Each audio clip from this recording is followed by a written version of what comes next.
Hello everyone, online job preparation চ্যানেলের নতুন ভিডিওতে আপনাদের সবাইকে স্বাগতম।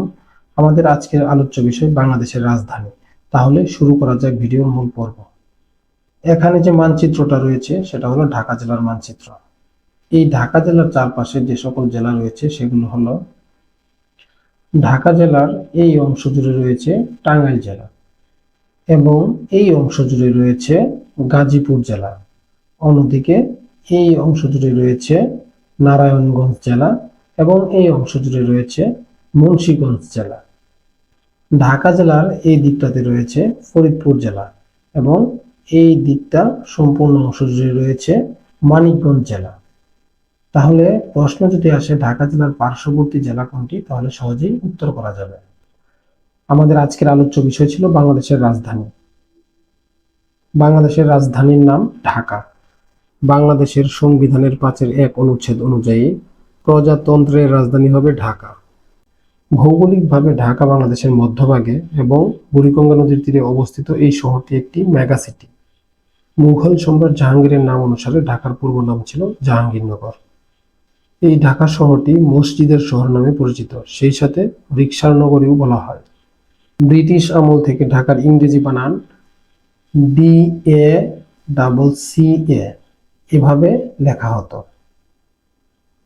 পরবর্তীতে 1982 সালের 4 অক্টোবর তৎকালীন সামরিক প্রশাসক HM এরশাদের সভাপতিত্বে মন্ত্রী পরিষদের বৈঠকে ঢাকা নামের ইংরেজি বানান DACCA থেকে DHAKA করা হয়। 1610 সালে প্রথমবার সুবা বাংলার রাজধানী করেছিলেন সুবাদার ইসলাম খান। 1660 সালে দ্বিতীয়বার সুবাদার মীর জুমলা রাজমহল হতে সুবা বাংলার রাজধানী ঢাকা স্থানান্তরিত করেন। 1905 সালে তৃতীয়বার বঙ্গভঙ্গের সময় লর্ড কার্জন ঢাকাকে বাংলা ও আসাম অঞ্চলের রাজধানী করেন। 1947 সালে চতুর্থবার ভারত পাকিস্তান বিভক্তির সময় পাকিস্তান সরকার ঢাকাকে পূর্ব পাকিস্তানের রাজধানী করেন। 1971 সালে পঞ্চমবারের মতো স্বাধীন বাংলাদেশের রাজধানী হয় ঢাকা। যদি প্রশ্নে বলা হয় স্বাধীনতার পূর্বে ঢাকা কতবার রাজধানী ছিল, তাহলে উত্তর হবে 4 বার। এই ঢাকা মহানগরের প্রকল্পসমূহের পরিকল্পনা প্রণয়ন ও বাস্তবায়ন করে থাকে রাজধানী উন্নয়ন কর্তৃপক্ষ, যাকে সংক্ষেপে বলা হয় রাজুক।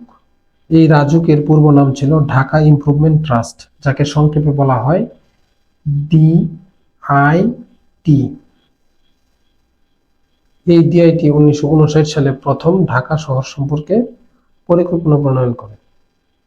ঢাকা শহরে প্রথম বৈদ্যুতিক বাতি স্থাপন করা হয় 1901 সালের 7 ডিসেম্বর।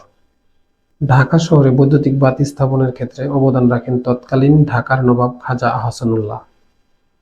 এছাড়াও 1864 সালে ঢাকার বুড়িগঙ্গা নদীর তীরে চার্লস থমাস কর্তৃক বাকলেন বাঁধটি নির্মিত হয়।